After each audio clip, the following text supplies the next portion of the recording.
Bismillahirrahmanirrahim. Assalamualaikum warahmatullahi wabarakatuh.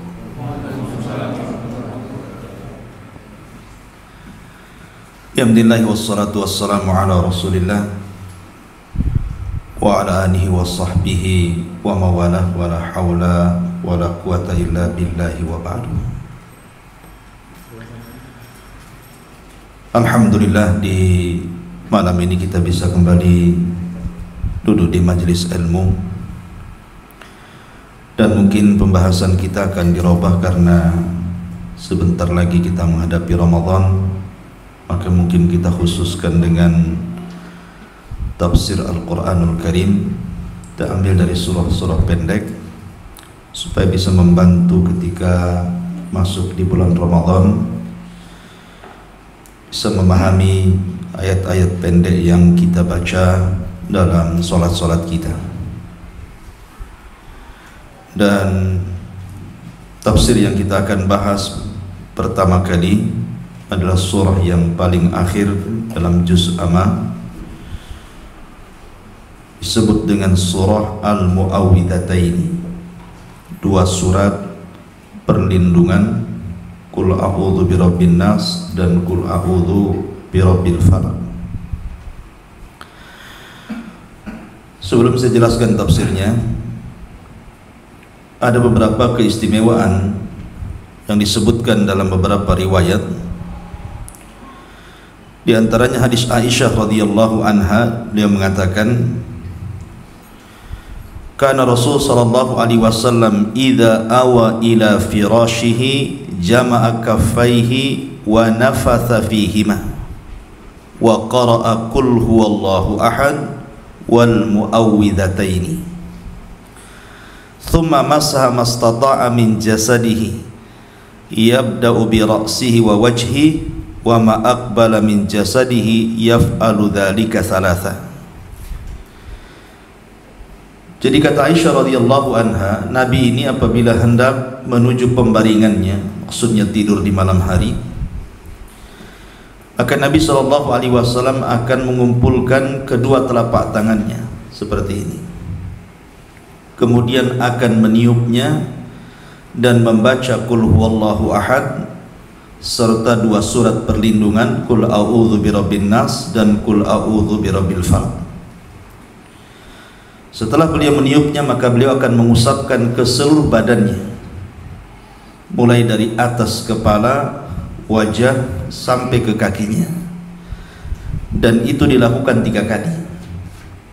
Itu sunnah untuk melindungi kita dari gangguan syaitan saat tidur.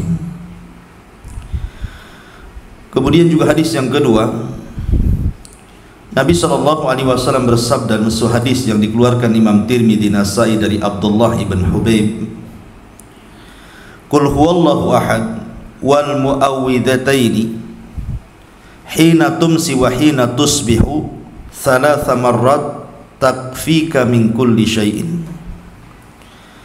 Bacaan Qul huwallahu ahad dan juga Qul a'udzu birabbil falaq dan juga An-Nas, kalau anda baca di sore dan di pagi hari 3 kali, maka akan mencukupkan dirimu dan terhindar dari segala sesuatu gangguan. Kemudian juga hadis yang ketiga, Nabi mengatakan kepada Uqbah, ya Uqbah, ala u'allimaka khaira surataini qara'ta. Wahai Uqbah, maukah kuajarkan kepadamu sebaik-baik 2 surat yang kau baca? Maka Nabi SAW mengajarkan Qul a'udzu birabbil falaq dan Qul a'udzu birabbin nas.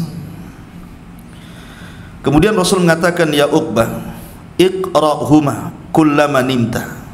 Wahai Uqbah, bacalah 2 surat itu setiap kali kau hendak tidur. Wa qumta, dan setiap engkau bangun. Ma sa'ala sa'ilun wasta'adha musta'idun bimithlihima. Karena tidak ada orang yang meminta dan juga meminta perlindungan semisal 2 surat ini kecuali pasti akan diijabah. Jadi 3 hadis ini menunjukkan tentang keutamaan 2 surat Muawwidzatain. Jadi 2 surat ini adalah surat untuk melindungi kita dari segala jenis keburukan. Kita baca ayatnya. Saya kira antum sudah hafal karena ini surah favorit antum dalam salat. Bismillahirrahmanirrahim. Qul a'udzu birabbil falaq min syarri ma khalaq wa min syarri ghasiqin idza waqab wa min syarri naffatsati fil 'uqadi wa min syarri hasidin idza hasad. Bismillahirrahmanirrahim. Qul a'udzu birabbin nas malikin nas ilahin nas min syarril waswasil khannas alladzi waswisu fi sudurin nasi minal jinnati wan nas. 2 surat ini ada khilaf para ulama tentang turun di mana. Ada yang mengatakan bahwa keduanya turun sebelum hijrah. Dalam ilmu usul tafsir disebut Makkiyah. Ada juga yang mengatakan bahwa 2 surat ini turun di Madinah setelah hijrah Nabi SAW, atau dalam istilah usul tafsir namanya Madani. Jadi kalau kita cerita Quran nanti ada istilah Makkiyah dan Madaniyah. Definisinya bukan turun di Mekah dan Madinah, bukan, tapi definisinya adalah hijrah. Jadi ayat yang turun sebelum hijrah disebut Makkiyah. Ayat yang turun setelah hijrah walaupun turun di Mekah adalah Madaniyah. Itu maksudnya. Seperti surah Al-Maidah ayat 3 turun di Mekah, padahal Madani karena turun setelah hijrah. Itu maksudnya. Tentu ketika ulama mengatakan, ada yang mengatakan Makkiyah, tentu ada alasan. Sebagaimana ulama yang mengatakan Madaniyah juga ada alasannya. Alasan ulama yang mengatakan bahwa 2 surat ini adalah Makkiyah, turun sebelum hijrah, karena jatuh setelah surah Quraisy, kemudian suratul Ikhlas. Dan 2 surat ini semua Makkiyah. Lalu apa kaitannya suratul Quraisy ini, li'ila fi Quraisyin, dan juga Al-Ikhlas, qul huwallahu ahad, sehingga dikaitkan dengan 2 surat ini, kemudian disimpulkan ini adalah Makkiyah? Karena dalam suratul Quraisy, li'ila fi Quraisyin, ada kata-kata li'ila fi Quraisyin ila fihim rihlatash syita'i was-sayf falyabudu rabb hadzal bait allati at'amahum min ju'in, dan akhirnya wa amanahum min khauf.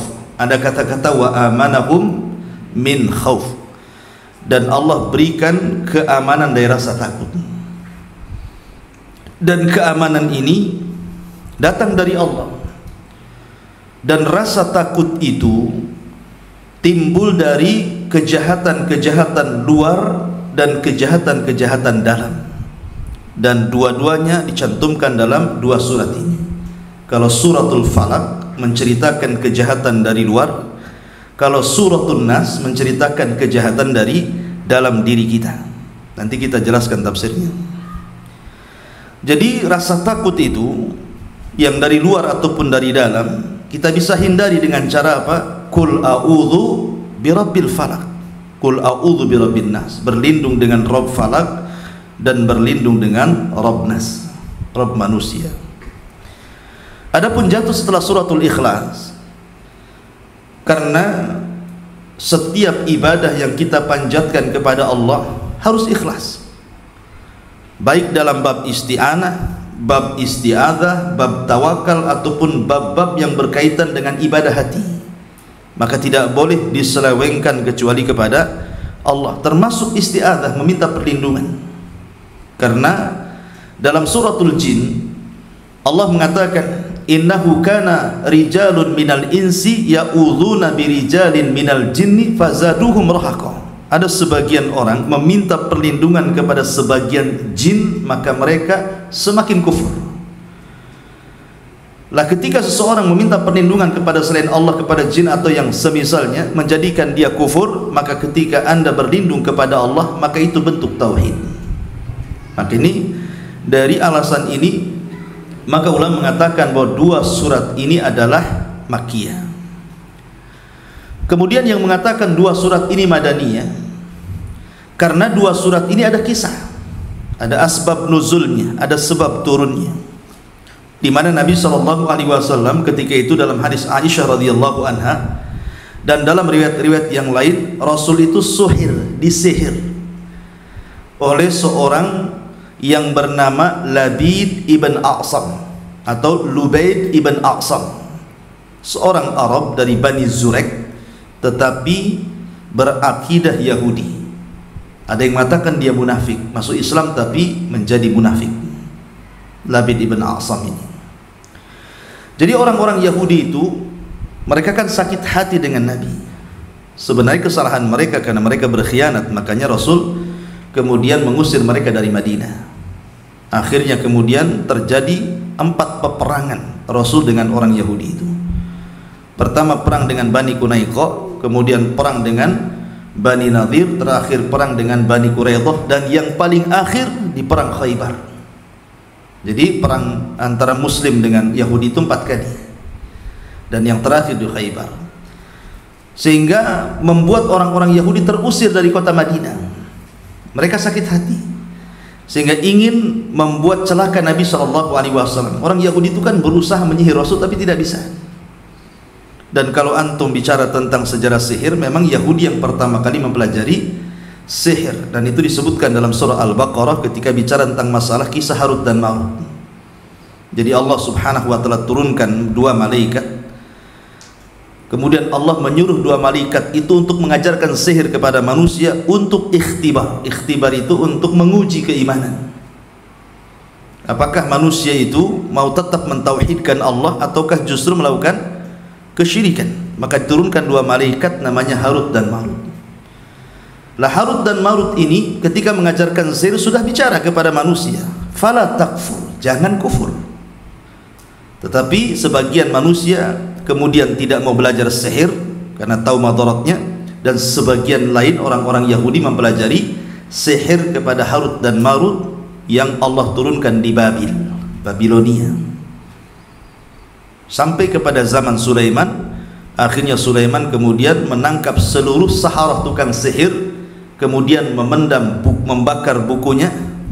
Dalam riwayat meletakkan di sebuah kotak, kemudian diletakkan di bawah singgasananya sampai Sulaiman meninggal. Kemudian datanglah Harut dan Marut mengajarkan sihir untuk supaya membedakan antara wahyu yang Allah turunkan kepada Nabi Sulaiman dan sihir, karena orang Yahudi menyangka Sulaiman itu raja sihir. Masa mungkin Sulaiman bisa menundukkan jin angin kalau tidak punya sihir gitu. Nah, akhirnya kemudian mereka menyangka, sampai hari ini orang Yahudi mengatakan Nabi Sulaiman tukang sihir. Maka Allah Subhanahu wa taala bantah dengan menurunkan ayat wattaba'u ma tatlu syayatina ala mulki Sulaiman wa ma kafara Sulaiman walakinna syayatina kafaru yu'allimuna an-nasa as-sihra wa ma unzila 'alal malakaini bi Babila Harut wa Marut. Intinya bahwa ini kisah lain panjang kalau cerita Harut Marut, bahwa orang-orang Yahudi itu sudah terbiasa melakukan sihir, dan mereka yang pertama kali belajar sihir. Jadi orang Yahudi menyihir Rasul tapi tidak bisa. Lah di Arab ini terkenal ada tukang sihir yang sakti namanya Labid ibn A'sam, dan dia seorang munafik, seorang Arab dari Bani Zurek. Kemudian karena dekat dengan orang Yahudi akhirnya memiliki keyakinan Yahudi. Lah orang-orang Yahudi ini datang kepada Labid ibn A'sam, memberikan banyak hadiah, banyak uang, dengan banyak sekali kenikmatan dunia untuk merayu Labid supaya mau menyihir Rasul. Akhirnya Labid pun sepakat dengan upah sekian-sekian, maka dia pun mulai mempraktekkan sihirnya. Diutusnya anak-anak perempuannya untuk mencuri sisir dan rambut Rasul yang terlilit di sisir itu, dan jumlah rambut yang terlilit di sisir yang dicuri oleh putri-putri Labid itu sesuai dengan jumlah ayat dalam 2 surat ini. Berarti dalam surah Al-Falaq ada 5 ayat, dan 5 ayat ya, 1, 2, 3, 4, 5, 6 ayat, 5 ayat. Dan dalam surah An-Nas 6, berarti 11 rambut Rasul. Jadi 11 rambut Rasul terlilit di sisir yang dicuri oleh putri-putri Labid bin A'sam.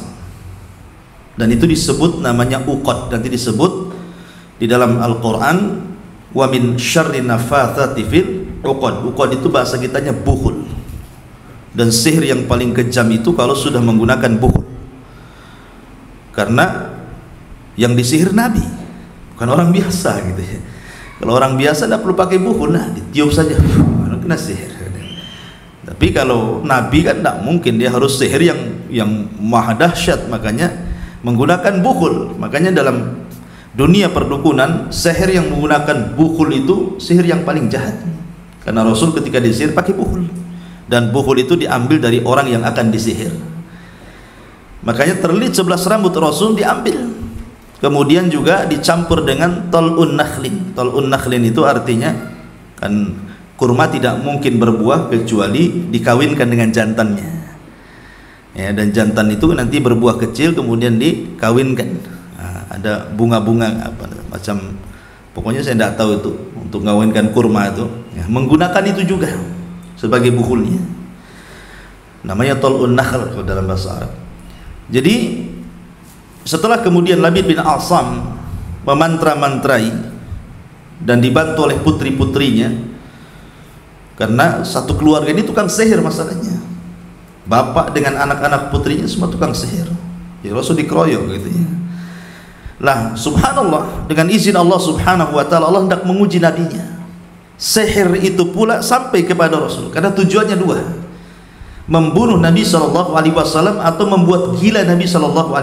Itu tujuannya ya, membunuh atau membuat Rasul gila supaya tidak dipercaya lagi dia seorang Nabi kan, membawa wahyu. Itu sasarannya. Tetapi sihir itu tidak banyak berpengaruh, maksudnya tidak bisa membunuh Rasul dan tidak menjadikan gila, tetapi mempengaruhi rambut dan mata Nabi SAW, sehingga Nabi SAW yukhayal, dihayalkan seolah-olah dia mendatangi istrinya, padahal tidak, seolah-olah dia junub kemudian mandi junub padahal tidak junub. Jadi hayalkan seperti itu. Artinya Nabi SAW dibuat lemah badannya, tetapi tidak terpengaruh dengan akalnya. Kalau akalnya tidak terpengaruh sama sekali, artinya tidak ada kaitan dengan masalah wahyu ya. Lah Nabi SAW kena sihir ini cukup lama. Dalam beberapa riwayat ada yang mengatakan 40 hari, ada yang mengatakan 6 bulan, ada yang mengatakan 1 tahun. Jadi menunjukkan bahwa pengaruh sihir ini cukup lama, untuk menghilangkan sihir cukup lama. Dan kemudian setelah Nabi SAW terkena sihir selama itu, yang masyhur memang sittata asyhur, 6 bulan. Yang paling masyhur itu Rasul terkena sihir 6 bulan. Jadi Nabi SAW dilihatnya oleh Aisyah radhiyallahu anha ini agak aneh gitu kan, pelupa orangnya. Kemudian Aisyah radhiyallahu anha bicara dengan Nabi SAW, cobalah engkau meminta fatwa kepada Rabb. Maka ketika itu Rasulullah SAW berdoa terus berdoa di rumah Aisyah radhiyallahu anha dari ba'da isya sampai mendekati subuh. Kemudian Rasul tertidur. Ketika itulah maka datang 2 malaikat, Jibril dan Mikail. Ada yang mengatakan 2 malaikat dan tidak disebut namanya. Yang satu berdiri di kepala Rasul, Jibril, dan Mikail di kaki Nabi SAW. Kata Jibril kepada Mikail, ada apa dengan Muhammad ini? Maka Mikail mengatakan, matbub, orang ini kena sihir.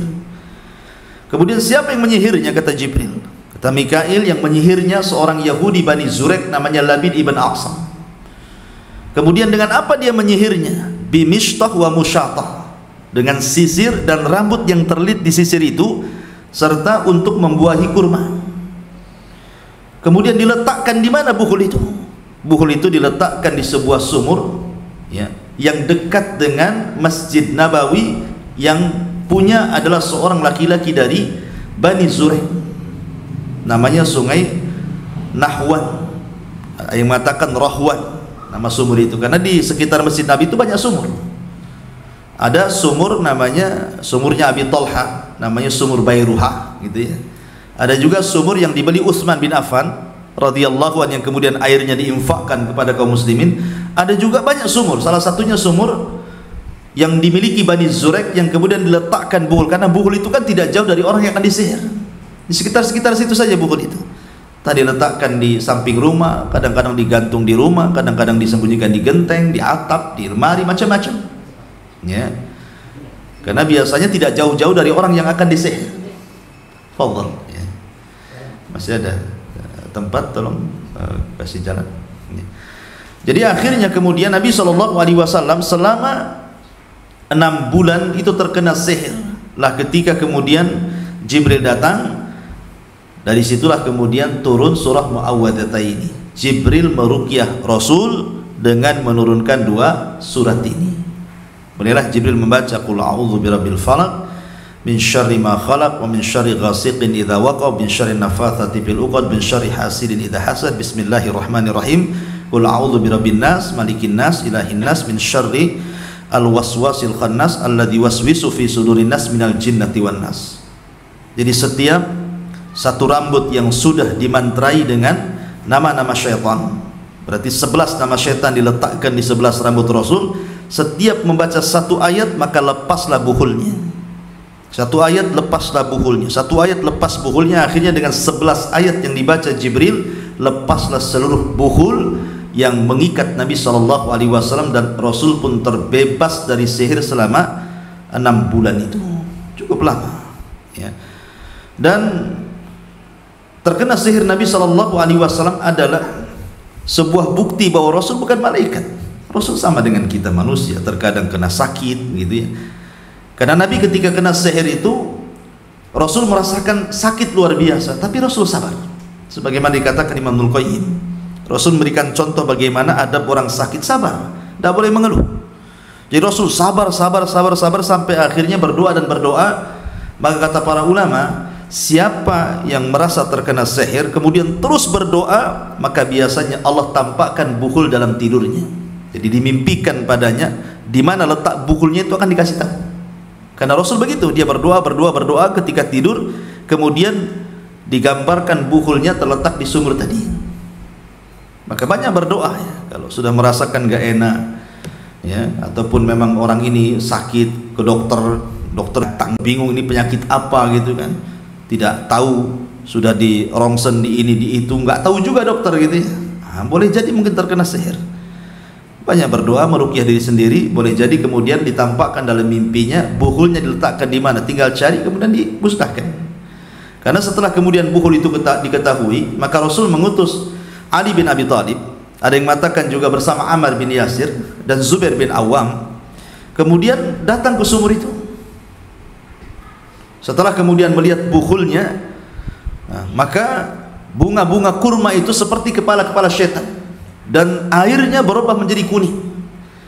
Ketika itu Ali radhiyallahu anhu menyarankan kepada Rasul, bagaimana kalau kita ambil, biar saya turun ke sumur itu, kita musnahkan. Kata Rasul, jangan, nanti pengaruh sihir akan melebar di permukaan bumi, kubur saja sumur itu. Akhirnya dikubur di sumur itu. Lah pertanyaannya, kenapa Rasul tidak membunuh Labid bin Asam? Dia kan sudah jelas-jelas menyihir Rasul, tapi Rasul membiarkan. Kata para ulama, karena Rasul takut akan fitnah. Karena masalahnya dalam riwayat, Labid bin Asam ini sudah masuk Islam tapi munafik. Membunuh orang munafik pasti akan terjadi fitnah, karena di zaman Rasul susah membedakan mana mukmin, mana munafik. Masalahnya mana sahabat, mana munafik itu susah dibedakan. Karena mereka berkumpul semua di hadapan Rasul, sholat bersama Rasul, jihad bersama Rasul, semua bersama Nabi, sehingga tidak bisa dibedakan. Sehingga kalau Rasul membunuh satu di antara orang munafik, nanti orang-orang menyangka Muhammad membunuh sahabatnya, dan ini akan terjadi fitnah. Maka Rasul membiarkan Labid ibn Asam ini, biarkan hidup. Dan itu thariqah dakwah Nabi SAW, namanya jalbul manafi akhdul manafi muqaddam ala jalbil mafasid, ya, mendahulukan yang mencegah sebuah kerusakan. Daf'ul mafasid muqaddam ala jalbi al manafi, mencegah adanya kerusakan lebih utama dibandingkan mengambil manfaat.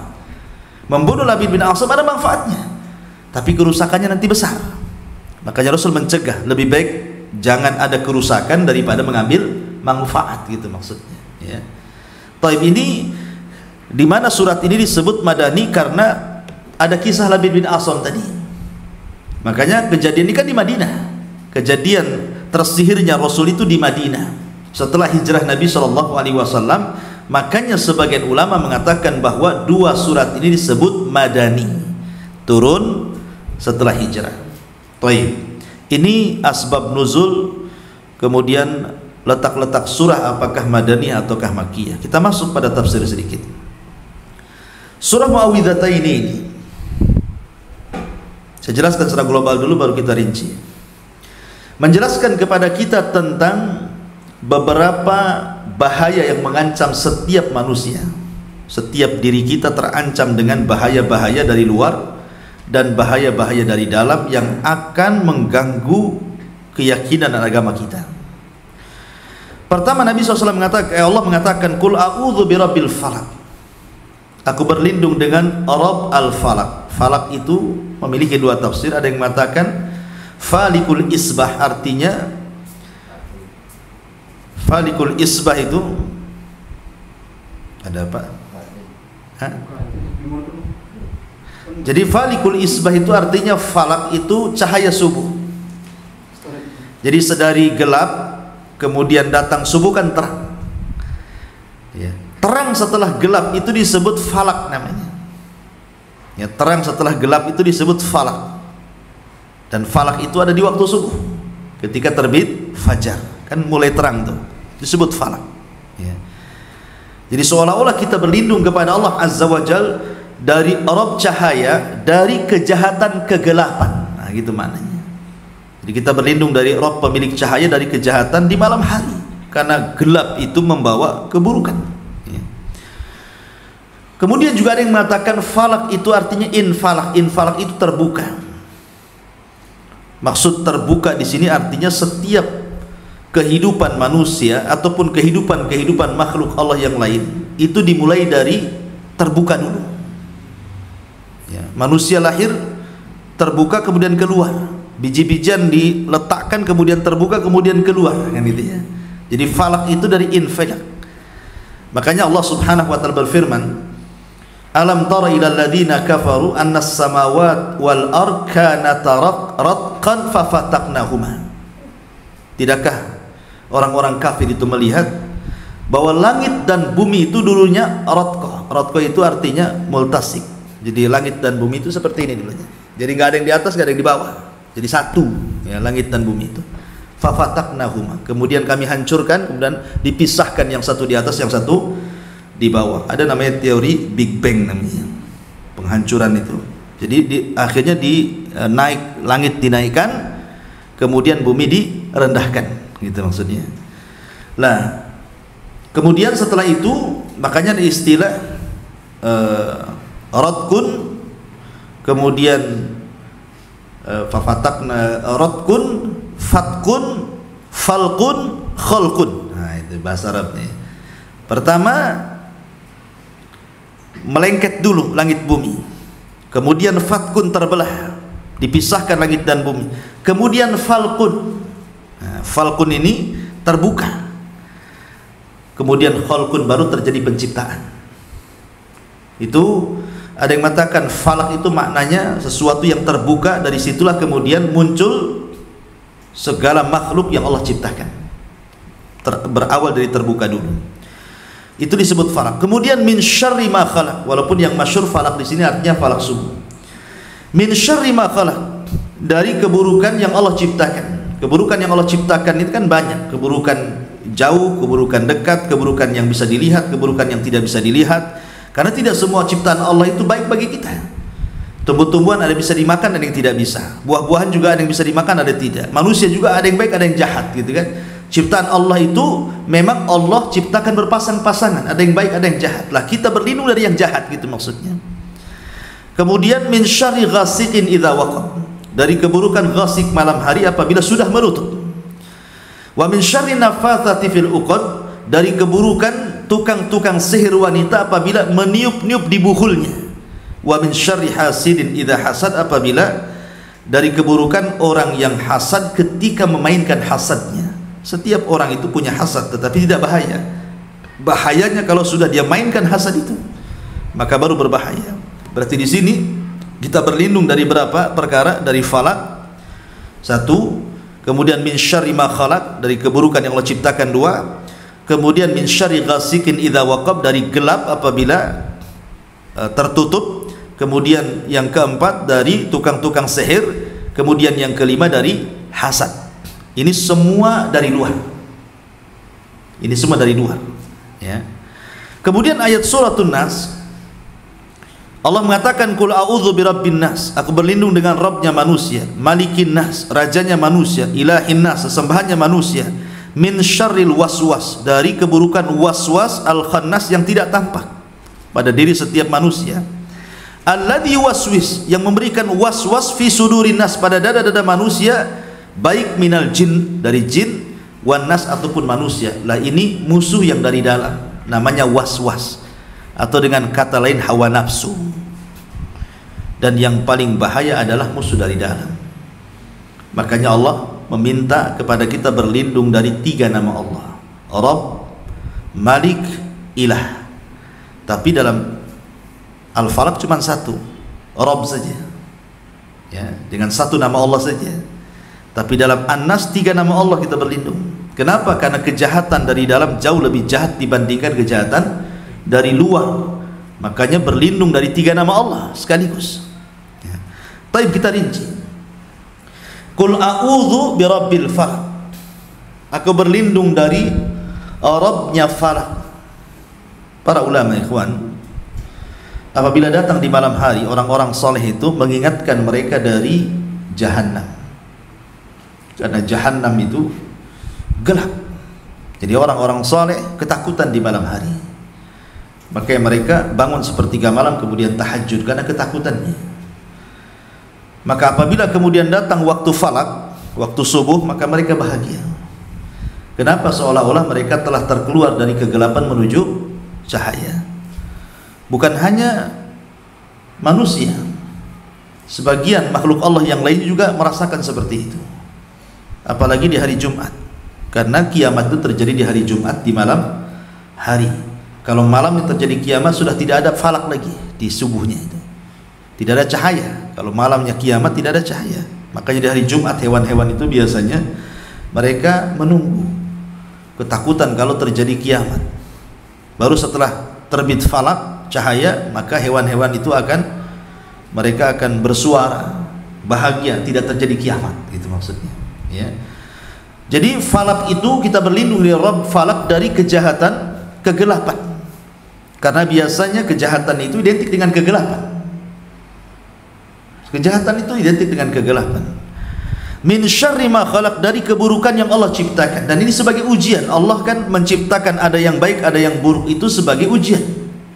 Wa nablukum bisyarri wal khairi fitnah, kami uji kalian dengan sesuatu yang baik dan yang buruk, kan gitu.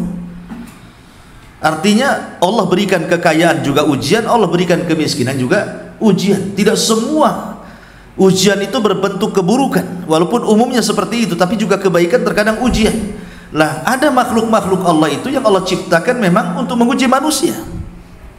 Seperti antum punya kawan-kawan antum, ada yang baik, ada yang hasad, kan itu ya. Ada yang sombong, ada yang tawadhu gitu.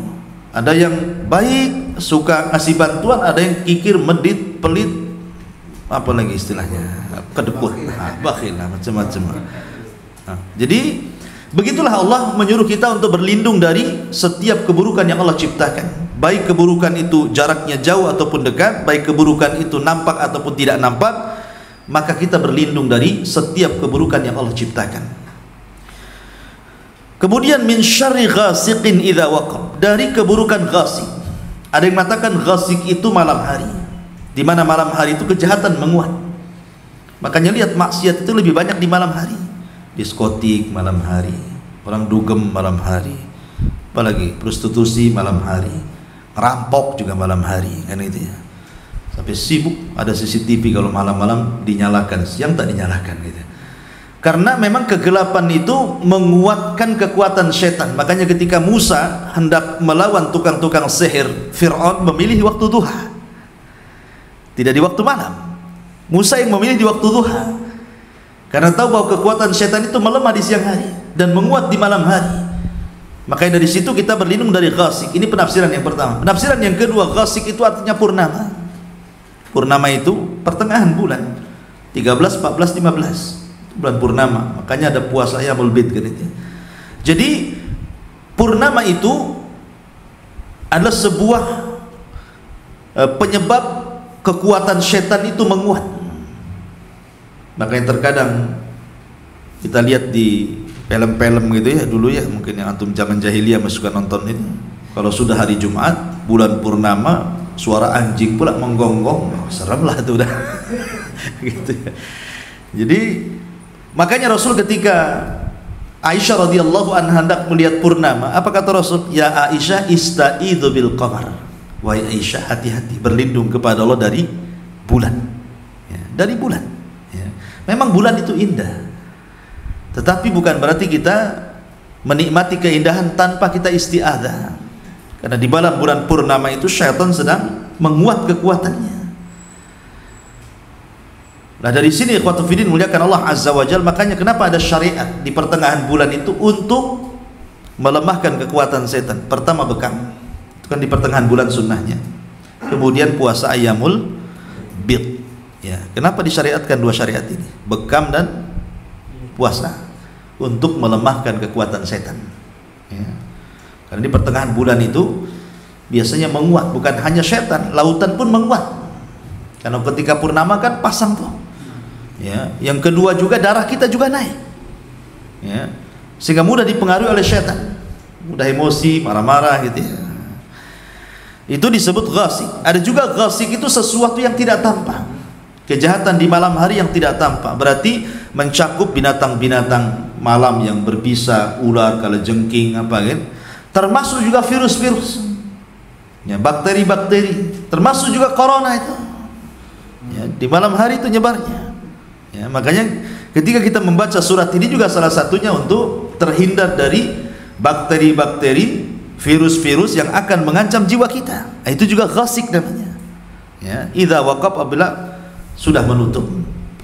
Kemudian juga wa min syarri naffatsati fil 'uqad. Nafasat menggunakan muannas tidak mudzakkar. Menggunakan perempuan bukan laki-laki. Jadi yang meniup-niup itu kan sihir perempuan. Kenapa Allah menggunakan kalimat perempuan dan tidak laki-laki? Karena biasanya tukang sihir perempuan itu lebih sakti dibandingkan tukang sihir laki-laki. Jadi kalau perempuan jadi dukun itu lebih kuat kekuatannya dibandingkan laki-laki jadi dukun. Lihat peramal-peramal dunia itu. Mama Loren atau siapa? Loreng ke Loren? Nah. Jadi lihat perempuan kan? Ya, karena memang Allah yang mengatakan nafasat. Ya, dukun-dukun perempuan itu kalau sudah mempraktekkan perdukunannya lebih sakti dibandingkan dukun laki-laki. Kenapa? Karena sebab. Dan sebab itu disebutkan Nabi SAW karena perempuan itu naqisatu aqlin wa dinin, kurang akal dan kurang agama. Semakin kufur dia, semakin menyembah syaitan dia, maka semakin manjur sihirnya. Ketika perempuan kurang akal, berarti ketika dia berhubungan dengan setan sudah enggak menggunakan akal dia. Sudah nyembah betul, pengabdi setan. Ya kan? Laki-laki itu masih berakal. Kemudian kurang agama, karena perempuan itu ada waktu-waktunya haid, tidak sholat, tidak puasa, ya kan? Sehingga agamanya kurang. Yang menyebabkan dua perkara inilah, maka kalau perempuan kufur sekali. Perempuan sudah kufur sekali. Hati-hati bu di bawah tuh. Ya. Jadi karena kurang akal dan membawa perasaan, maka pancingan perasaan itu memperkuat sihir. Makanya para ulama mengatakan sihir tidak akan terjadi kecuali dari tiga arah. Pertama orang yang menyihir, kedua jin yang membantu tukang sihir, yang ketiga orang yang akan disihir. Ketika kuat azamnya para penyihir itu, dan perempuan lebih kuat azamnya karena dia ikut perasaan, bukan ikut akal gitu ya. Kuat dia untuk menyihir orang itu. Kemudian kuatnya seseorang menyembah syaitan dari kalangan jin, maka jin akan semakin membantu sihirnya. Kemudian dari pihak orang yang akan disihir, dia tidak zikir, tidak sholat, lemah beribadah, gitu ya, suka melamun. Nah, itu sudah pasti terjadi sihir itu. Ya. Makanya kenapa perempuan itu lebih jahat, min syarri naffatsati fil 'uqad. Sekali lagi, sihir itu kan macam-macam. Sihir itu ada yang sifatnya madfun, dikubur, ada sifatnya masyrub, diminum, makul, dimakan, gitu ya. Ada marmu dilempar ke lautan, ke sungai. Ada yang sifatnya berupa asap, ya, macam-macam sihir itu. Tetapi dari semua anwa sihri, kata para ulama, dari semua macam-macam sihir yang paling jahat itu ketika menggunakan bukhul. Dan uqad itu diambil dari orang yang akan disihir. Kayak cerita-cerita orang dulu kalau mau nyantet, mau neluh, mau melet gitu, biasanya kan minta foto orang dulu itu. Karena bagi orang dulu foto itu kan sesuatu yang susah. Antum kalau mau foto itu datang ke foto studio dulu, ya kan, nanti dicuci dulu berapa hari baru jadi, ya kan. Sehingga orang dulu menggunakan bahan sihir itu dari situ. Mana orang yang akan sihir, mana fotonya katanya. Nanti malam-malam dia nyuri tuh. Yang disihir anaknya kena neneknya, salah ambil foto. Karena dulu kan hitam putih. Ya kan, kalau sekarang kan berwarna gitu ya, nampak. Dulu hitam putih. Ya, jadi susah mana bedakan ibu mana anak. Ya. Jadi ukon itu artinya benda-benda yang diambil dari orang yang akan disihir. Tah bajunya, baju dalam, baju luar, rambutnya, kukunya, ludahnya, macam-macam. Ya, itu disebut ukon. Dan kemudian itu akan dicampur dengan benda-benda lain. Entah dengan paku, dengan jarum, dengan macam-macam, dengan tanah kuburan gitu ya. Nah, kemudian diletakkan, ya nggak jauh-jauh dari orang yang akan disihir. Kemudian wa min syarri hasidin idza hasad, dan dari keburukan orang yang hasad apabila hasad. Kenapa dikatakan apabila hasad? Karena setiap orang punya hasad. Saya, Anda, siapapun orang punya hasad. Nah, nggak mungkin nggak punya hasad. Ketika melihat orang senang, saya juga lah pengen seperti dia, itu kan hasad. Tapi tidak bahaya kalau seperti ini.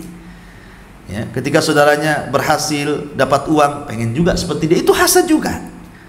Tetapi tidak bahaya. Bahaya itu kalau seandainya sudah dimainkan dengan bercita-cita supaya nikmat yang Allah berikan kepada dia hilang, berpindah kepada dia, itu mulai bahaya tuh. Ya, kalau sudah seperti ini, maka akan tergabung penyakit sihir mata, namanya ain. Karena ain tidak mungkin terjadi kecuali karena hasad. Itu dua serangkai itu. Hasad dengan ain itu biasanya jadi satu. Makanya hati-hati dari mata-mata orang hasad. Para ulama mengatakan, maka karena ain itu berawal dari hasad, dan orang yang hasad itu tidak ada yang tahu. Antum punya tetangga kiri kanan depan belakang, antum tidak tahu yang hasad sama antum siapa kan? Mana ada yang tahu kan itu? Tidak mungkin juga antum tanya antum hasad sama mana ya? Tidak mungkin juga. Orang hasad itu tidak tahu. Ya, kita tidak tahu siapa, tahu ini satu majelis gitu kan. Kita tidak tahu orang yang hasad sama kita itu siapa. Karena orang yang hasad itu tidak diketahui orangnya, dan dia bisa melakukan apa saja kepada kita. Orang hasad itu kan bisa melakukan apa saja kepada kita. Dia bisa nyewa orang menyakiti kita, nyewa penyihir-penyihir kita, nyewa tukang tenun untuk meneluh kita gitu kan. Ataupun nyewa buzzer untuk membuli dan memfitnah kita. Namanya orang hasad. Apalagi sekarang ini lagi tren ya kan, orang-orang hasad biasanya sewa buzzer itu ya. Untuk mempengaruhi netizen. Jadi orang hasad itu karena tidak tahu siapa dia, apalagi di dunia maya hari ini. Kadang-kadang akunnya beda, orangnya beda. Kita tidak tahu siapa orang itu. Tulis status kalau nyindir kita saja gitu ya.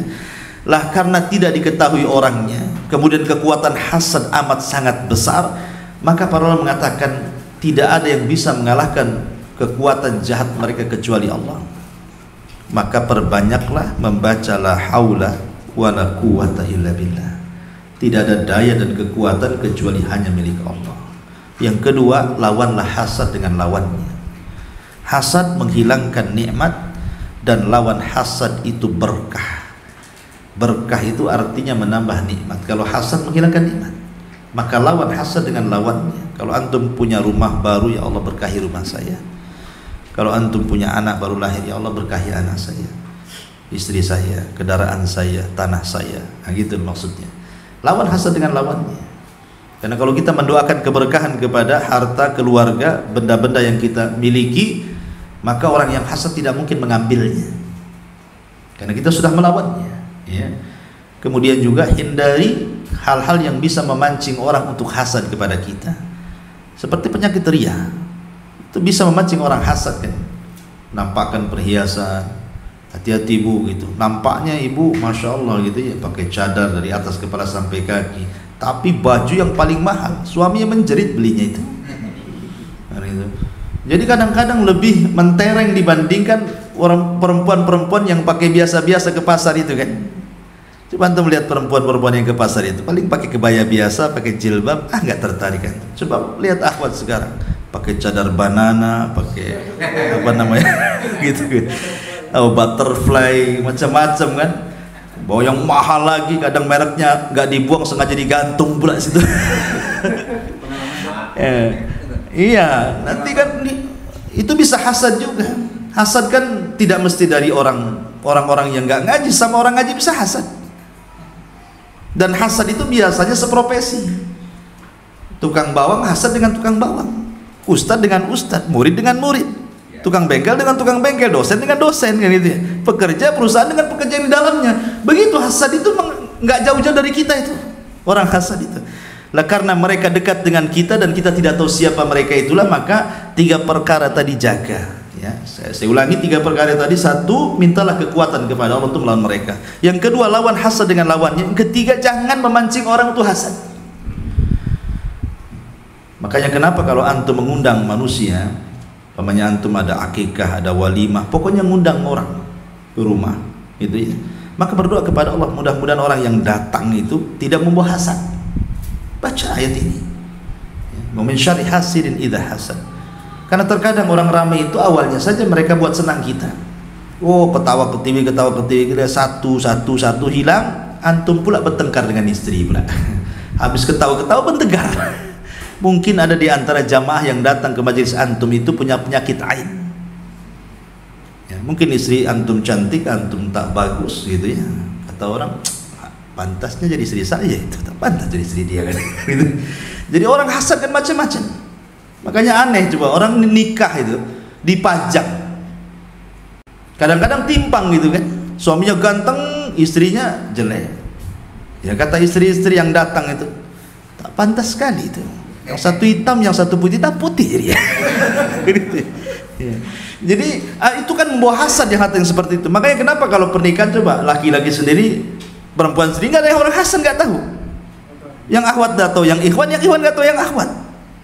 Ya, makanya itulah pentingnya kita menjaga syariat ini supaya terhindar dari berbagai macam keburukan. Ini surah Al-Falaq. Kemudian suratun Nas. Cepat saja karena juga waktu. Qul a'udzu birabbin nas. Aku berlindung dengan Rabb manusia. Rabb itu terangkai dari 3 kata. Allah itu pencipta, Allah itu pengatur, Allah itu penguasa. Itu disebut Rabb. Ya.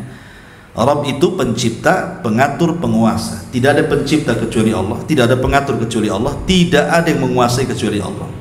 Jangan ada sebagian gunung, sebagian lautan menguasai selain Allah. Oh, sebagian lautan ini dikuasai Nyi Roro Kidul, di sini Nyi Roro Ngetan, sini Nyi Roro Ngulon. Gitu. Nggak boleh, karena semua kekuasaan di laut itu hanya Allah. Di gunung juga sama. Oh, di gunung ini yang menguasai mbah ini. Enggak bisa, semua yang menguasai Allah, karena Allah itu disifati dengan Rabb. Malikin Nas, raja manusia.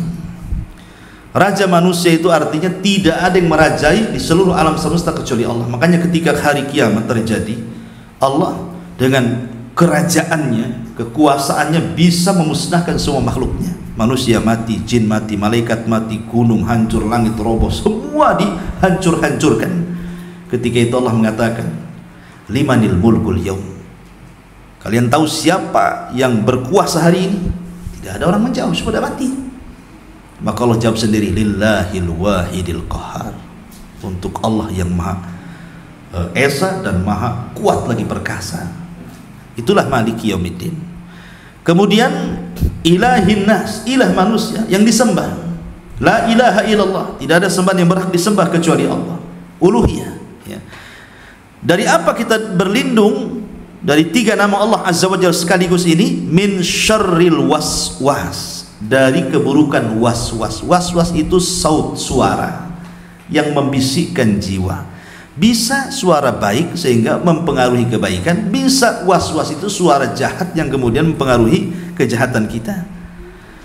Makanya disebut khannas, susah, tidak tahu siapa yang membisikkan. Karena kejahatan dalam diri manusia itu bersumber dari 2. Pertama dari hawa nafsu, yang kedua dari syaitan. Hawa nafsu melahirkan syahwat dan syaitan melahirkan syubhat. Kalau orang sudah menggabungkan dua penyakit syahwat dan syubhat, pasti jadi orang paling jahat di bumi. Karena penyakit manusia cuma dua ini. Syahwat merusak agama. Kemudian syahwat merusak akhlak.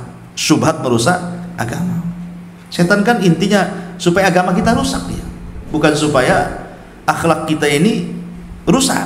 Terkadang setan itu menyuruh kita untuk berbuat baik, tetapi sengaja supaya ria, supaya nggak diterima itu amalannya. Makanya setan itu datang hanya merusak agama saja dia, supaya jadi temannya dia di jahanam kan.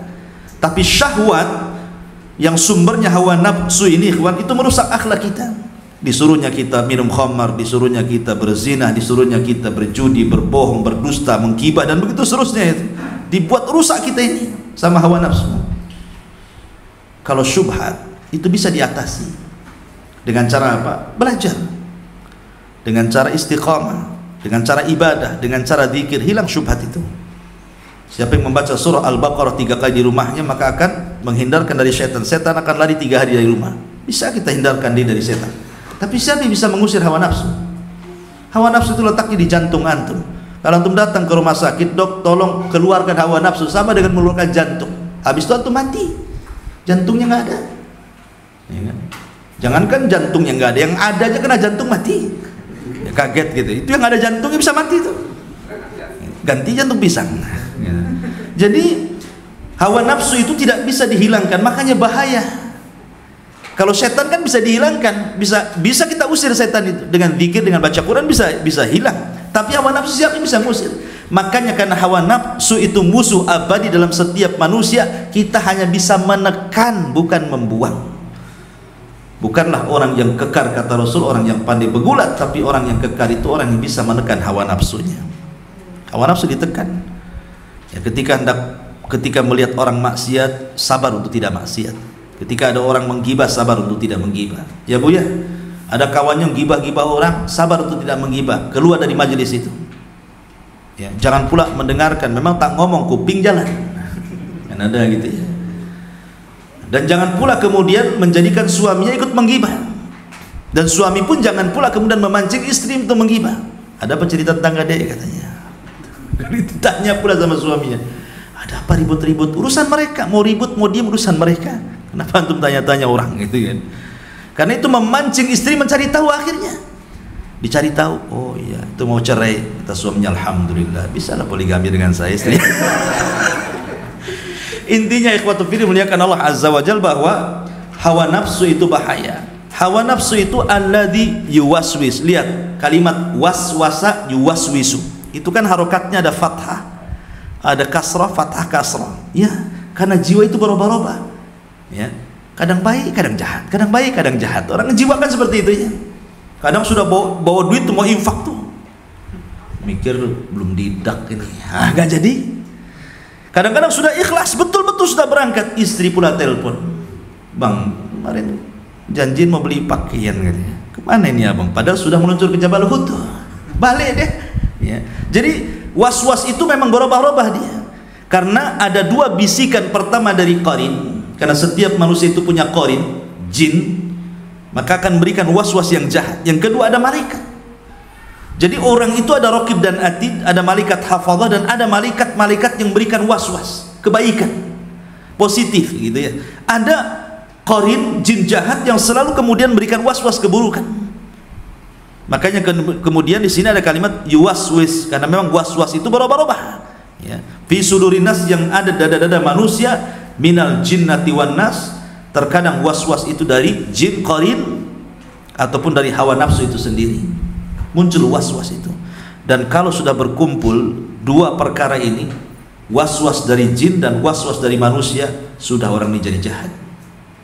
Orang itu ikhwan sebelum tidur pasti diikat tengkuknya 3 ikatan.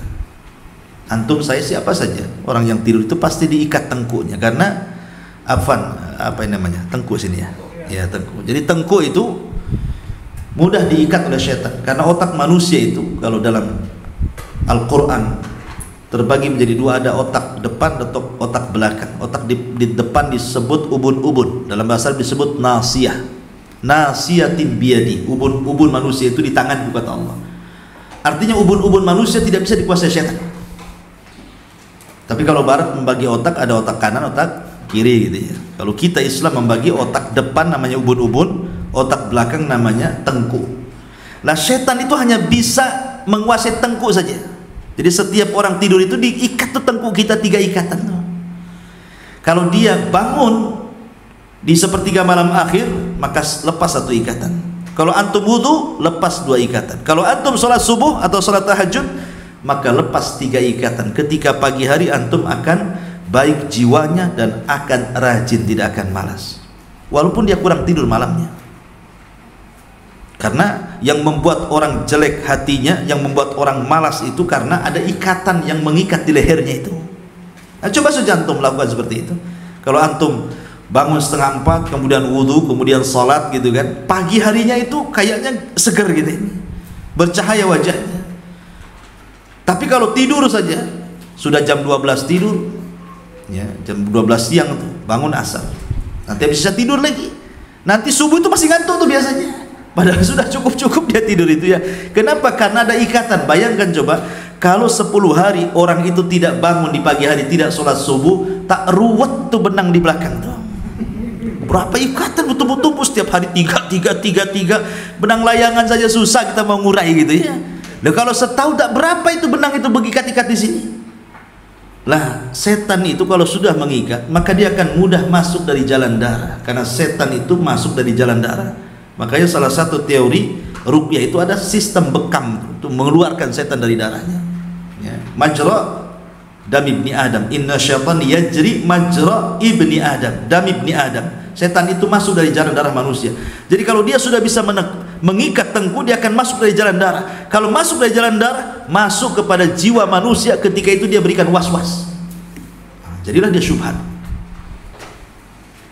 Kemudian dorongan hawa nafsu lagi. Makanya sesatnya manusia tidak harus karena setan. Contoh cerita Bal'am ibn Ba'ur. Itu yang mendorongnya bukan setan, hawa nafsunya. Bal'am ini salah satu ulama dari ulama-ulama Bani Israel. Dulu Syam, Baitul Maqdis khususnya, itu tempat datangnya manusia dari mana-mana. Datanglah kabilah Kaldaniun atau Kan'aniun itu menetap di Syam. Ketika datang Nabi Musa, ketakutan mereka, takut diusir dari tempat itu karena mereka pendatang. Sudah kaya, takut diusir dengan Nabi Musa, kemudian Bani Israel akan ditempatkan di situ. Maka para pembahasannya datang kepada Bal'am. Bal'am, kau kan seorang ibadah, doamu manjur. Kalau kau berdoa kecelakaan, pasti mereka celaka. Awalnya nggak mau. Bahasa kitanya edan kan. Itu yang saya doakan tuh Nabi gitu. Nggak mau saya. Kan itu bahasanya.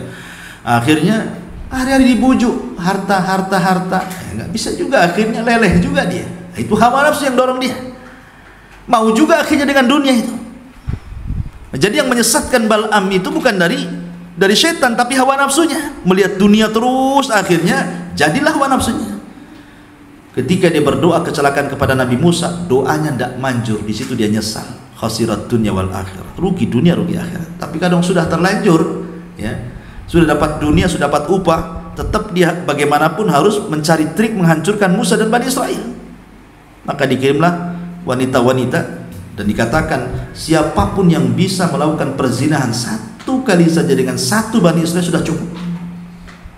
Maka dibuatlah wanita itu cantik-cantik, dikirim ke pasukan Bani Israel. Rupanya satu pula orang pilihan Nabi Musa berzina dengan wanita itu. Maka dari situ tidak perlu diserang, kalah, turun azab taun. 70.000 mati dalam sehari. Gara-gara satu maksiat hancur satu negara, itu namanya. Ya, apa namanya? Bahasa kinayahnya itu, yang sebelanga itu. Itu bila si titik hancur. Iya. Intinya bahwa hawa nafsu, makanya Allah mengatakan apa? Fa'atbahu syaitanu fakana minal ghawin. Ketika Bal'am sesat, setan yang ikut dia. Lihat, orang biasanya ikut setan kan? Ini setan ikut Bal'am. Ya. Bisa coba. Karena dorongan hawa nafsu. Jadi tidak mesti dari gangguan setan orang sesat itu. Jadi orang malas ibadah, orang malas taat itu tidak mesti dari setan. Dari bawaan kita memang malas gitu maksudnya. Karena setiap orang itu punya hawa nafsu. Nafsu manusia itu kan terbagi menjadi 3. Ada namanya nafsul mutmainnah, Ada yang kedua nafsul lawamah. Ada yang ketiga nafsu ammaratim bisu namanya. Dan itu cantumkan semua dalam Quran. Pertama nafsul mutmainnah, irji'i ya ayyatuhan nafsul mutmainnah irji'i ila rabbiki radiyatan mardiyah fadkhuli fi ibadi wadkhuli jannati. Hai jiwa yang tenang, jiwa orang-orang saleh, para nabi, para syuhada, jiwa orang-orang yang baik, jiwa yang tenang, ya, jiwa yang menyuruh kepada kebaikan. Yang kedua ammaratum bisu, jiwa yang terus saja mengajak kejahatan, ya, mengajak untuk berbuat maksiat. Kemudian, dan itu disebutkan dalam Al-Quran, inna nafsa la ammaratum bisu, asal hawa nafsu itu terus memerintahkan keburukan. Kemudian yang pertengahan namanya lawamah, fala uqsimu bin nafsi lawamah. Lawamah itu nafsu yang mencela dirinya, dan itu kembali terserah. Kalau dia mencela, lawamah itu artinya mencela. Kalau dia mencela kebaikan, berarti akan jadi ammaratum bisu. Kalau dia mencela keburukan, berarti dia akan menjadi nafsul mutmainnah. Ini tengah-tengah, terserah antum mau bawa kemana. Pamannya begini nih, antum habis sedekah, sampai di rumah duduk pula, nyesel, kenapa saya sedekahkan tadi uang itu. Nah, itu namanya nafsu lawamah, mencela kebaikan. Harusnya kan alhamdulillah sudah sedekah kan, malah nyesel pula. Duh, coba tadi enggak 100.000, 2.000 saja kan masih ada sisa kan gitu ya. Nah, itu namanya, ini kalau dipupuk nih jadi ammaratum bisu. Tapi kalau seandainya ada kawan antum ngajak antum untuk bermaksiat, kemudian antum pergi maksiat, pulang dari maksiat nyesel, masya Allah, kenapa anak harus ikut dia, jadinya anak seperti ini. Nah, itu mencela keburukan kan. Kalau dia pupuk seperti ini, lama-lama jadi mutmainnah tuh. Jadi dia tenang di tengah-tengah ini lawamah ini. Nah, tergantung antum bawa kemana, dan itu yang banyak lawamah itu. Umumnya kita ini punya nafsu lawamah. Ya. Maka oleh karena itulah maka lawamah ini arahkan ke yang baik, jangan arahkan ke yang buruk. Nanti akan menjadi amaratum bisu. Ya. Nah itu disebut minal jinnah, dari jin lahirlah syubhat, wan nas, dan dari diri manusia itu sendiri lahirlah syahwat. Ada syubhat, ada syahwat. Inilah dua surat perlindungan muawwidhataini, qul a'udzu birabbil falaq dan qul a'udzu birabbin nas. Wallahu a'lam. Silakan kalau ada yang mau bertanya. Yang ibu-ibu bisa ya bertanya. Bisa ya. Ada mic-nya. Ada. Pakai kertas saja ya. Ya ibu-ibu yang mau bertanya pakai kertas saja. Suruh anak-anak naik ke atas, jangan ibu-ibu pulang naik ke sini.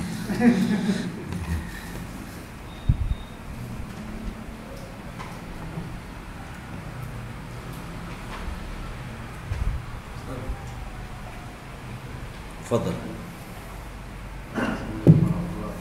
Waalaikumsalam.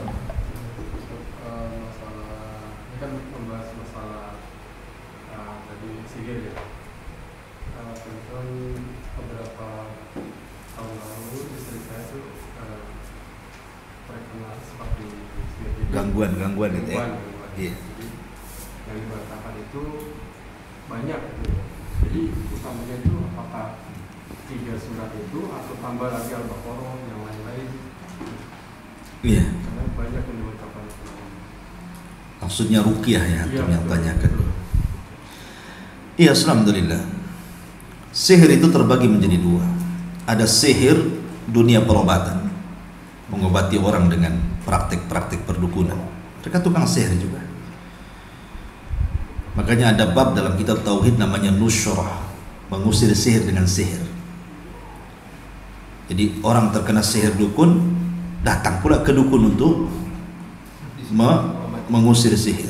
Masuk dukun satu, ngusir dukun lain namanya. Silsilah dukun jadinya kan. Jadi kapan lepas dari dukun kalau gitu? Sementara Rasul mengatakan man ata kahinan aw arrafan fasaddaqahu faqad bari'a an syariati Muhammadin sallallahu alaihi wasallam. Siapa yang datang ke tukang ramal, dukun, bomo, tukang sihir, bertanya membenarkan, cukup mengkufurkan kehidupannya dengan syariat Muhammad SAW. Dan kalau hanya datang saja bertanya tidak membenarkan, sholat yang sudah antum lakukan 40 hari itu tidak dapat nilainya, tidak dapat pahala. Tapi kalau sampai membenarkan saja, maka antum sudah kufur, murtad, sudah harus bersyahadat lagi. Kemudian yang kedua, ada tukang sihir itu tidak dalam dunia perobatan, tapi memang dunia kejahatan, membuat orang sakit, jadi terluhnya sama dia jadi sakit, jadi lumpuh, jadi stroke, bahkan bisa bertahun-tahun. Nabi aja 6 bulan loh kena sihir, ada yang mengatakan setahun malah. Ya.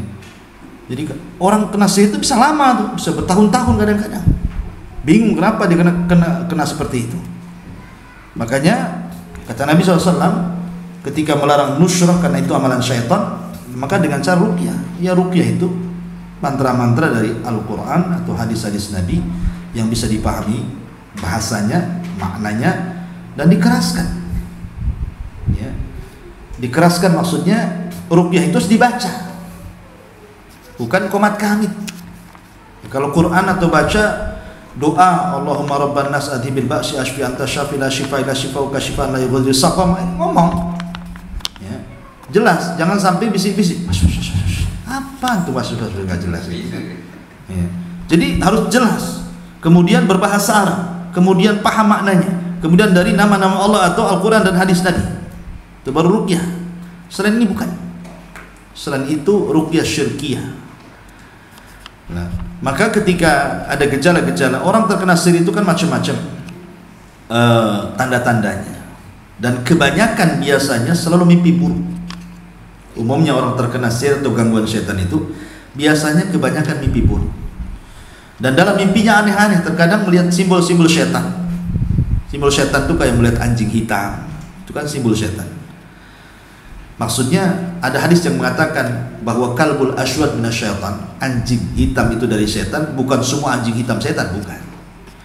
Tetapi kebanyakan setan itu, jin, kalau menyerupai itu biasanya memilih anjing yang berwarna hitam, kucing yang berwarna hitam, gagak yang berwarna hitam. Oh, hitam-hitam. Makanya dukun zaman dulu kan hitam-hitam. Mana ada putih-putih. Jadi dukun putih nanti. Iya. Jadi biasanya lewat mimpi. Dengan mimpinya melihat yang buruk, yang jahat, yang jelek, yang menakutkan, jatuh dari ketinggian, simbol-simbol setan dan yang lainnya, termasuk juga mimpi basah. Itu bagian gangguan dari syaitan. Itu kalau masih mimpi basah ada setannya itu. Makanya orang yang mimpi basah itu kalau kemudian bangun ta'awudz. A'udzubillahi minasyaitonir rajim 3 kali, meludah ke kiri 3 kali. Ya, jangan kemudian nyesal pula, aduh putus pula. Jadi itu nggak boleh kayak gitu, karena itu dari setan. Jadi gangguan macam-macam, ataupun tidak mimpi tetapi sering sakit dalam lambung, biasanya dalam perut, karena kan sasarannya perut dan sekitar perut biasanya, atau kepala. Sasarannya kalau tidak perut, kepala itu sih, pusing terus gitu ya. Pusing terus, kenapa pusing? Iya loh Ustaz, tak ada duit. Itu baru kena sihir. Tak ada duit gitu ya. Jadi maksudnya orang itu kok dibuat stres terus, pokoknya pemikiran dia. Nah itu juga gangguan-gangguan setan. Bawahnya emosi, melihat istri emosi aja kan, melihat pasangannya emosi, ya itu juga gangguan setan. Maka itu perlu diruqyah. Tetapi sekali lagi, kalau memang ada penyakit yang tidak bisa disembuhkan kecuali dengan ruqyah, maka itu tidak mengeluarkan dari 70.000 orang yang masuk surga tanpa hisab dan azab. Itu fatwa lajnah daimah. Tetapi kalau bisa disembuhkan dengan cara ruqyah mandiri, tidak perlu minta ruqyah. Ruqyah mandiri ya tadi membacakan Al-Quran dengan diniatkan pengobatan. Kalau baca Quran gitu saja nggak manjur Quran itu, Anda berpahala. Karena memang Al-Quran diturunkan itu diibadai bacaannya, tetapi harus ada niat. Innamal a'malu binniyat. Ketika membacakan Al-Quran itu ada niat, ya Allah dengan bacaan ini semoga penyakit saya sembuh, baru baca Quran. Berarti bacaannya untuk supaya menyembuhkan. Makanya fungsi niat itu membedakan satu ibadah dengan ibadah yang lain. Untuk membedakan ini sholat duha, ini sholat tahajud, ini sholat witir, apanya yang membedakan? Semuanya 2 rakaat, 1 rakaat. Yang membedakan itu niatnya.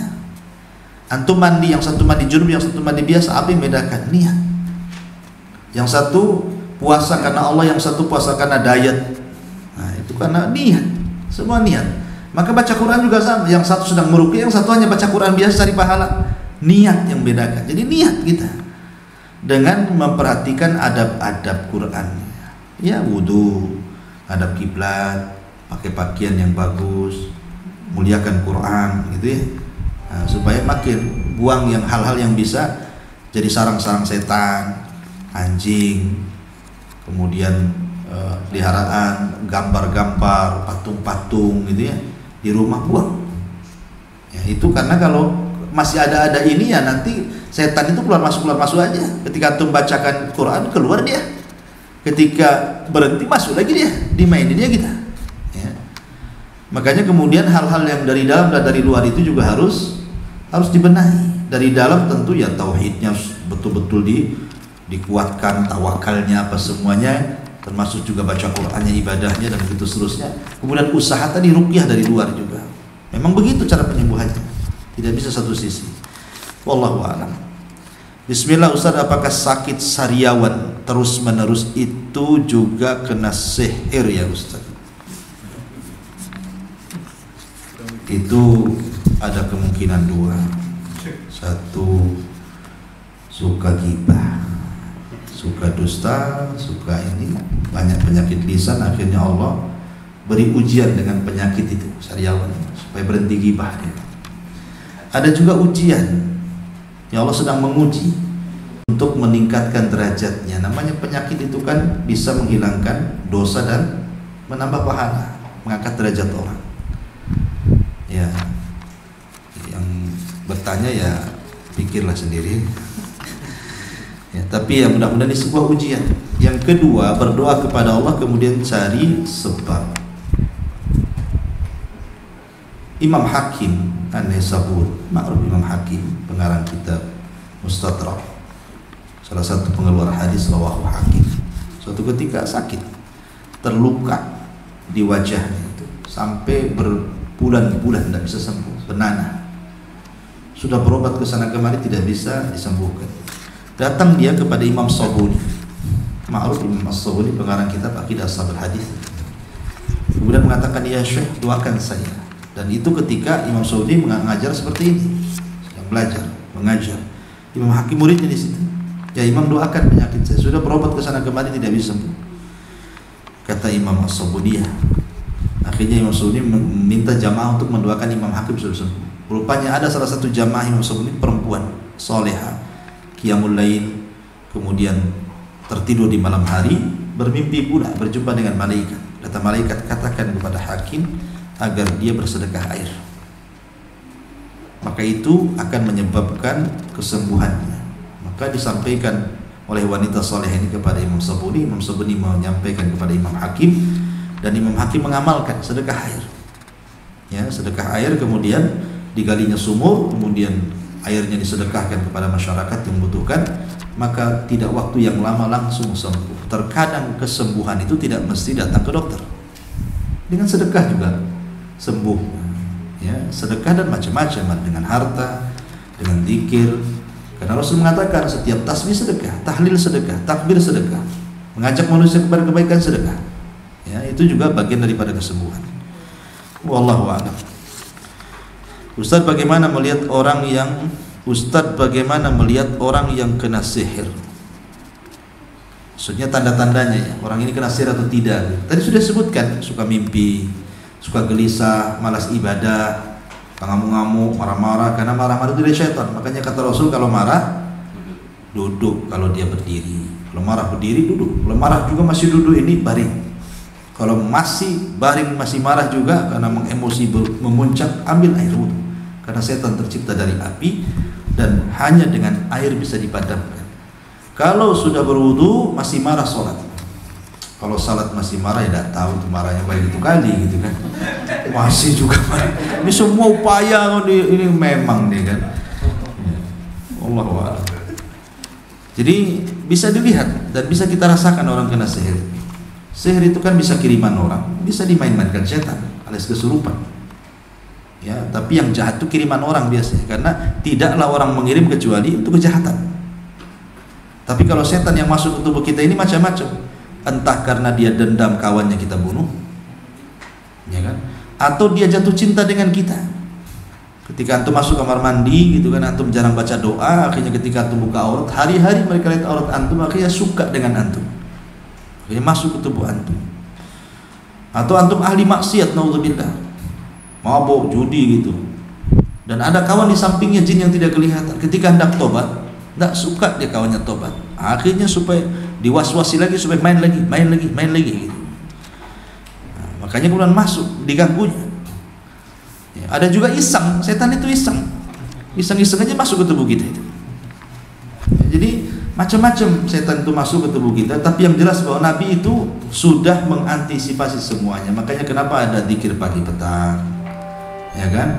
Ada zikir sebelum tidur, baca ayat kursi, gitu. Nah, itu kan menunjukkan bahwa Nabi sudah mengajarkan kepada kita antisipasi dari gangguan-gangguan mereka. Kalau ini diamalkan sudah cukup tuh. Mereka tidak bisa mendekati kita. Keluar rumah kita baca Bismillahirrahmanirrahim, itu juga bisa menghindarkan kita dari gangguan syaitan. Wallahu a'lam. Ya. Ya nggak usah lihat aja, nggak jadi ya tentang. Waalaikumsalam.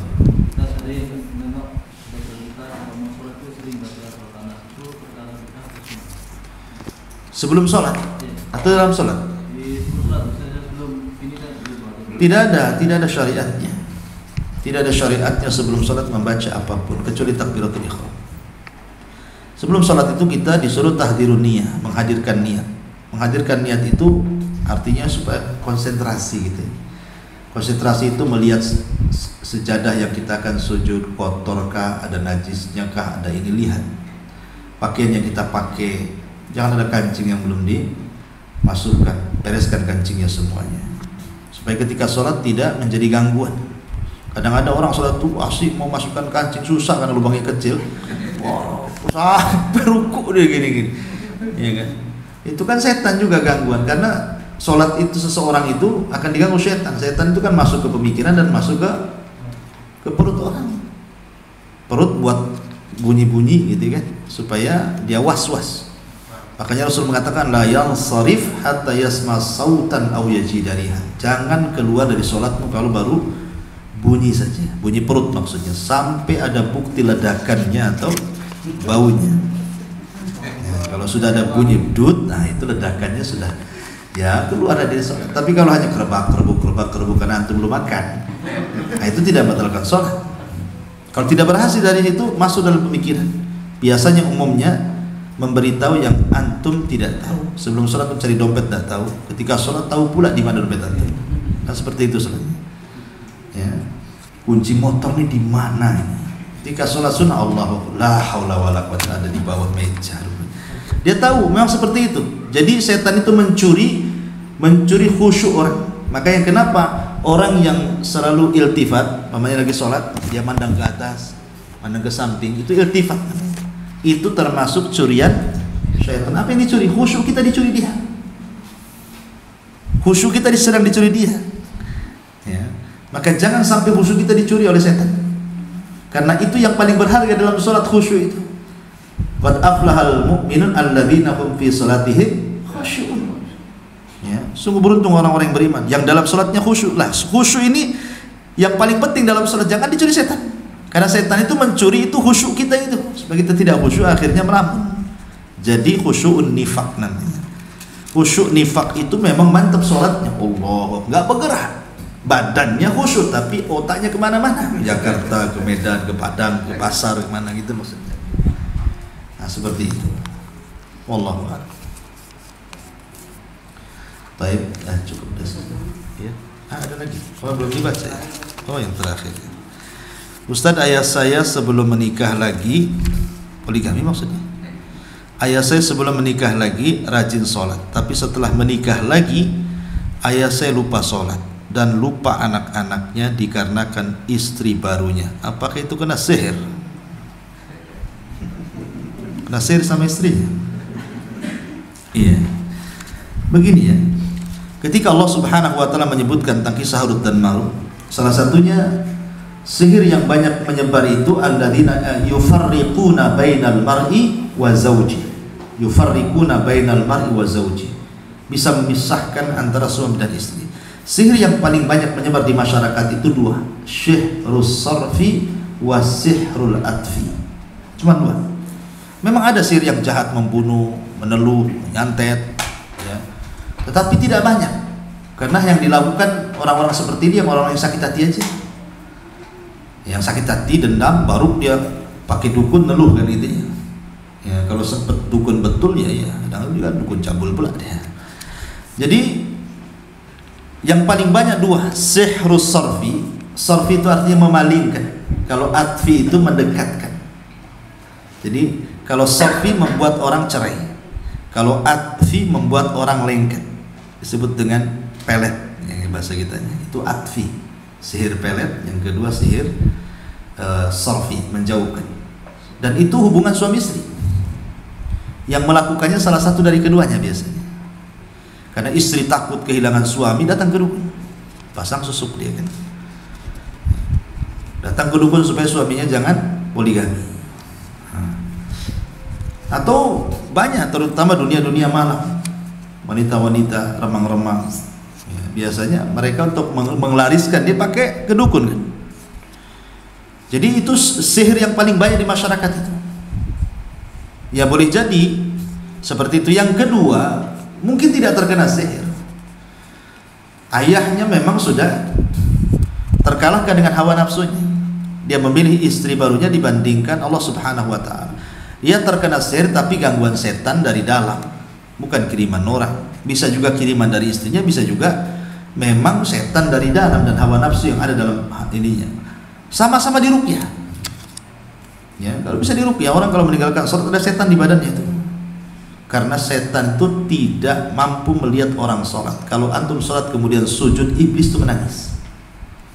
Kenapa iblis menangis? Dia mengatakan, dulu aku disuruh sujud, aku tak mau. Orang ini disuruh sujud, dia sujud. Maka dia pun menangis. Ya, dan dia mendapat surga. Jadi kalau lihat sujud itu iblis tidak suka. Makanya gangguan syaitan itu ketika malas sholat tadi. Apalagi tadi berimbas dari malas sholat, akhirnya kemudian tidak memperhatikan anak-anaknya. Berarti memang ada setannya dalam badan dia. Ya tidak mesti kiriman orang, memang sudah ada setan di badan dia karena setan masuk dari jalan darah. Maka tugas anak itu satu, menasihati.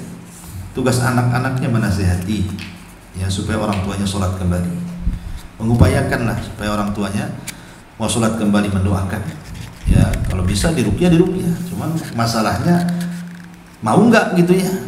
Karena ada orang sehat itu merasa sehat padahal sakit. Karena ada orang itu, oh antum ruqyah saya, antum ini kena setan pula, anak dibilang kena setan gitu. Jadi ada orang yang merasa dia sakit tapi mengaku sehat. Padahal ketika malas ibadah itu sudah gangguan setan itu. Ya, jadi nasihati, doakan supaya bapaknya kembali kepada jalan yang benar. Wallahu a'lam. Subhanallah bihamdika, asyhadu an la ilaha illa anta, astaghfiruka wa atubu ilaik. Allahu ta'ala. Assalamualaikum warahmatullahi wabarakatuh.